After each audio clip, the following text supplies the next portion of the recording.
పిఠాపురంలోని శ్రీ మహాలక్ష్మి అమ్మవారి ఆలయంలో నిర్వహించిన వారాహి అమ్మవారి నవరాత్రి ఉత్సవాలు ఘనంగా ముగిశాయి. పిఠాపురం పట్టణంలో శృంగేరి శంకర మఠానికి చెందిన శ్రీ మహాలక్ష్మి అమ్మవారి ఆలయంలో ఆలయ ఉత్తరాధికారి ఇంద్రగంటి గోపాలకృష్ణ శర్మ ఆధ్వర్యంలో నిర్వహించిన వారాహి అమ్మవారి నవరాత్రి మహోత్సవాలు వైభవంగా ముగిశాయి. ఉత్సవాల ఆఖరి రోజున వారాహి మాతకు ఆలయ అర్చకులు కోట సత్యనారాయణ శర్మ, కోట జగన్నాథ శర్మ పంచామృతాలతోనూ సుగంధ ద్రవ్యాలతోనూ విశేషంగా అభిషేకాలు జరిపి ప్రత్యేక పూజలు నిర్వహించారు.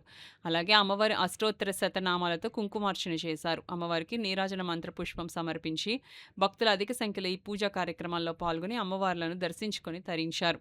ఈ సందర్భంగా అర్చకులు కోట సత్యనారాయణ శర్మ మీడియాతో మాట్లాడారు. ఈ కార్యక్రమంలో దూళ్ల అయ్యన్న, వేములూరి రాజ్ కుమార్, నారాయణ్ తదితరులు పాల్గొన్నారు.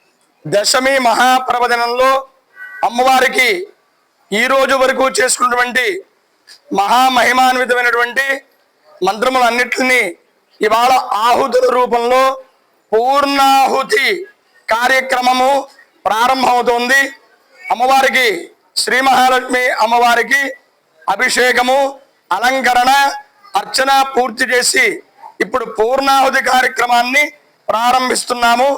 భక్తులు 50 మంది కూడా ఆ అమ్మవారి యొక్క వారాహి మాత యొక్క అనుగ్రహంతో సస్యశ్యామలమైనటువంటి ప్రకృతి వైపరీత్యములు లేకుండా సకాలములో వర్షములు పడి అన్నదాతకి పరిపూర్ణమైనటువంటి ధాన్యాన్ని లభింపజేసి అమ్మవారు అందరికీ కూడా పరిపూర్ణమైన ఆయురారోగ్య ఆయుష్య ఐశ్వర్యములు ధనకనక వస్తువాహనములు అన్ని సంప్రాప్తించి ఆవిడ యొక్క అనుగ్రహాన్ని పరిపూర్ణంగా అందరూ పొందాలనే కోరికతోటి జగద్గురుల ఆశీస్సులతోటి ప్రారంభమైన కార్యక్రమం దశమి ఈ రోజున పూర్తయి అమ్మవారందరూ కూడా పూర్ణాహుతి పూర్తి చేసుకుని ఒక్కసారి ప్రదక్షిణ చేసి తీర్థ ప్రసాదాలు తీసుకుని తమ యొక్క గృహాలకి అమ్మవారి అనుగ్రహాన్ని పరిపూర్ణంగా పొంది తీసుకెళ్ళవలసిందిగా